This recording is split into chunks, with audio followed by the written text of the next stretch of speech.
Bonjour à tous, on se retrouve aujourd'hui pour pronostiquer les quarts de finale de la Ligue des Champions. En effet, les huitièmes de finale se sont passés, on a eu pas mal de beaux matchs, ou en tout cas pas mal de choses à dire, et je vais pouvoir revenir dessus au moment des pronostics. Premier match, Barcelone contre l'AS Roma. Deux équipes qui n'ont pas eu les mêmes facilités pour rejoindre ces quarts de finale. En effet, Barcelone a éliminé Chelsea, et même si Chelsea a eu pas beaucoup de réussite, en effet, sur les deux matchs, il y a eu 4 fois les montants qui ont repoussé leur tentative, Barcelone n'a pas vraiment tremblé et s'en est surtout remis au talent de Lionel Messi, surtout au match retour, pour s'imposer assez tranquillement face à Chelsea. Du côté de l'AS Roma, beaucoup de gens pensaient qu'ils allaient se qualifier assez tranquillement face au Shakhtar Donetsk, mais après une défaite à l'Alger, ils ont réussi à inverser la tendance et à se qualifier. Pour moi, c'est le quart de finale le plus déséquilibré, car même si Barcelone ne montre pas une grande maîtrise, notamment face à Chelsea, on l'a vu, ils n'ont pas été si sereins que ça, je pense qu'ils ne devraient pas avoir trop de problèmes, ils ont plus de talent dans leur équipe pour battre l'AS Rome, donc pour moi je vais dire que Barcelone se qualifie pour les demi-finales. Deuxième match, le FC Séville face au Bayern Munich. Alors d'un côté on a le Bayern Munich qui a géré sa double confrontation avec une victoire 5-0 à l'aller et 3-1 au match retour face au Beşiktaş. Et de l'autre on a le FC Séville qui, à la surprise générale, a sorti Manchester United. Je dis surprise générale entre gros guillemets, car depuis le début de la compétition, Manchester n'avait pas proposé un jeu flamboyant, alors que Séville lui avait fait de très bons matchs en poule, notamment un 3-3 contre Liverpool. Même s'ils sont allés chercher leur qualification match retour, il ne faut pas oublier leur match aller qui avait été très bon, et sans un David De Gea des grands jours, ils auraient sûrement pris un avantage considérable dès le match aller. Pour en revenir au match retour, toute l'équipe a fait un bon match, mais évidemment c'est la performance de Wissam Ben Yedder qui est revenue sur toutes les lèvres. Ainsi, pour beaucoup de supporters français, il fallait alors tout de suite appeler Wissam Ben Yedder en équipe de France. Cependant, ça faisait un bout de temps que Wissam Ben Yedder cartonnait, il était souvent dans la liste des attaquants derrière ceux qui étaient habituellement en équipe de France. Le voir briller en Ligue des Champions n'est pas une surprise parce que déjà en poule il avait été très bon, inscrivant beaucoup de buts. Évidemment, pour arriver à Séville, il avait été excellent avant, il jouait à Toulouse, et même si ce n'est pas le club le plus médiatisé, on avait un peu tendance à ne pas mettre en lumière ses prestations, mais il mettait souvent plus d'une quinzaine de buts par saison, donc son doublé n'est pas si logique que ça. Cette équipe de Séville s'est donc qualifiée en sortant un gros morceau de la compétition quand même, à savoir Manchester United, et il retombe directement sur un autre favori, à savoir le Bayern Munich. Pour moi, même si cette saison Séville a réussi à franchir un cap, notamment en sortant un gros en Ligue des Champions, ce qu'ils avaient un peu du mal à faire, tomber sur le Bayern de Munich, je pense que c'est une marche un peu trop haute pour eux. En effet, le Bayern cartonne actuellement, ils ont un Thomas Müller notamment qui revient très bien et ça s'annonce bon pour eux pour la suite de la compétition. Mais voilà, je pense que la marche est un petit peu trop haute pour Séville, donc je pense qu'ils vont se faire éliminer par le Bayern. Bon, ça va être très serré à mon avis, car vu la qualité de jeu, ils vont pas se prendre une raclée, en tout cas ça m'étonnerait.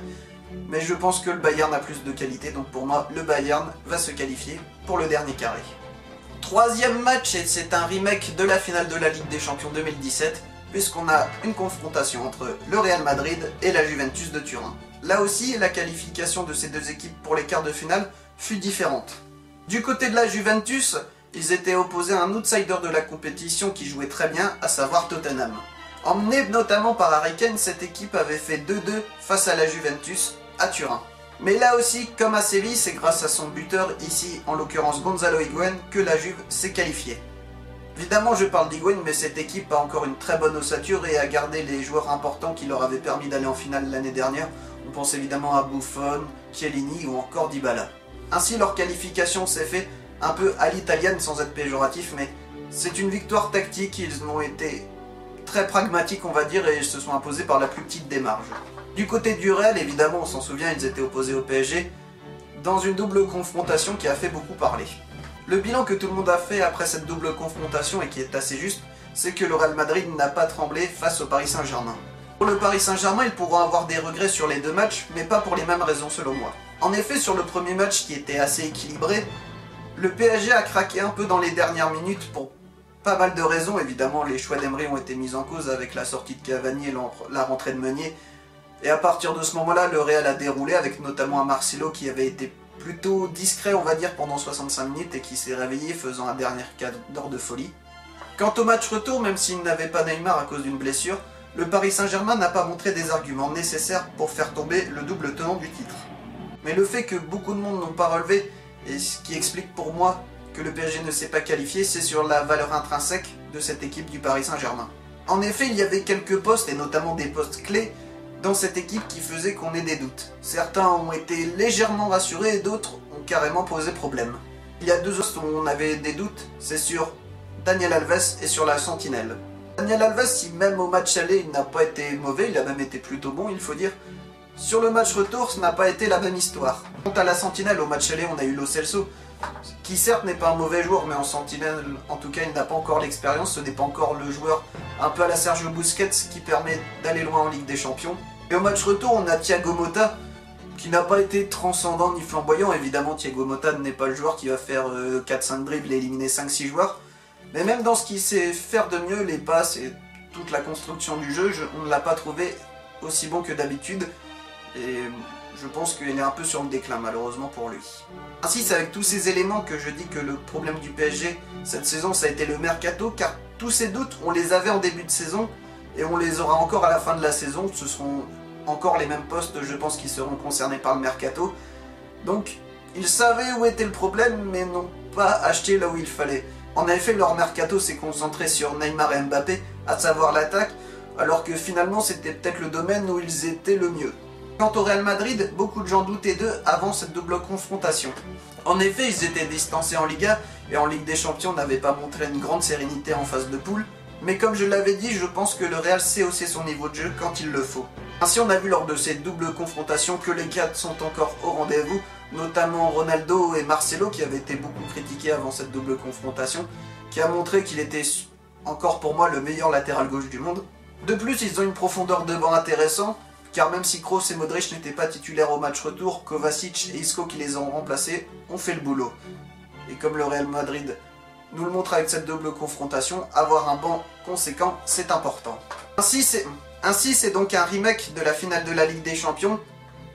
Et comme pour moi, le Real Madrid n'est pas beaucoup moins fort que l'année dernière, enfin, on aurait pu penser qu'il l'était, mais ils auront montré qu'ils retrouvaient leur niveau, et le recrutement, c'est quasiment la même équipe que l'année dernière.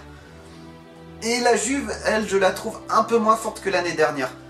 Je ne vois pas la même sérénité que l'année dernière, même s'ils sont encore très bons et qu'ils sont en quart de finale, qu'ils ont éliminé Tottenham, ce qui n'était quand même pas si facile que ça. Ainsi, je pense que le Real possède toujours une longueur d'avance sur la Juventus. Évidemment, ça ne fera pas 4-1 non plus sur les deux matchs comme la finale, ce sera plus serré je pense, mais le Real garde une marge assez conséquente sur cette équipe de la Juventus, donc pour moi, le Real Madrid également qualifié pour les demi-finales. Quatrième et dernier quart de finale, et ça promet du spectacle entre Manchester City et Liverpool. Je parle de ce match en dernier car c'est pour moi le plus indécis. Je ne vais pas faire longtemps sur les deux équipes qui se sont qualifiées car ils avaient assuré leur qualification chacun de leur côté au match aller, Manchester City en écrasant Bâle, et pareil Liverpool qui avait écrasé Porto, donc les deux avaient assuré leur qualification très tranquillement. Ainsi dans ce quart de finale, on a deux équipes qui ont un peu les mêmes points forts et les faiblesses. Du côté de Liverpool, comme je l'avais dit, et ce sera toujours pareil pour moi jusqu'à la fin s'ils continuent à aller plus loin, leur point fort évidemment c'est l'attaque avec leur trio Firmino, Salah, Mané, et leur point faible c'est plus le système défensif en général parce qu'ils prennent quand même beaucoup de buts. Du côté de Manchester City c'est pareil, l'attaque est très bonne mais en défense on n'a pas encore de grandes garanties. Je pense que Manchester City fait toujours partie des favoris pour la victoire finale en Ligue des Champions, mais d'un autre côté je pense que Liverpool a de quoi faire tomber les Citizens. Et pour moi Manchester City, je ne les vois pas aller si loin que ça en Ligue des Champions. Beaucoup les voient à juste titre aller loin puisqu'ils cartonnent en Première Ligue. En Ligue des Champions, ils ont rarement été inquiétés. Mais Liverpool, ça fait longtemps qu'ils n'avaient pas été aussi loin en Ligue des Champions, même qu'ils n'avaient pas été en Ligue des Champions tout court. Donc pour moi, ça peut être vraiment la surprise de ces quarts de finale. Il y a souvent des surprises, et pour moi, Liverpool pourrait en être. Et pour Manchester City, face à Liverpool, ça pourrait être typiquement le genre de match qui pourrait faire 4-3 ou 5-2. Et en fonction de l'ambiance, en fonction du scénario, Liverpool pourrait, à mon avis, faire tomber Manchester City. Donc pour moi, je vais mettre Liverpool qui se qualifie pour le dernier carré.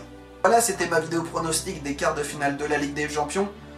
Comme pour les huitièmes, on a des matchs très excitants, pour moi encore plus que pendant les huitièmes, parce que il y a des matchs, c'est pas qu'on s'en fichait un peu, mais qui intéressaient moins, mais qui se sont révélés passionnants, comme Rome, Shakhtar Donetsk notamment. Et là, on entre vraiment dans le gratin européen avec que de très grosses équipes.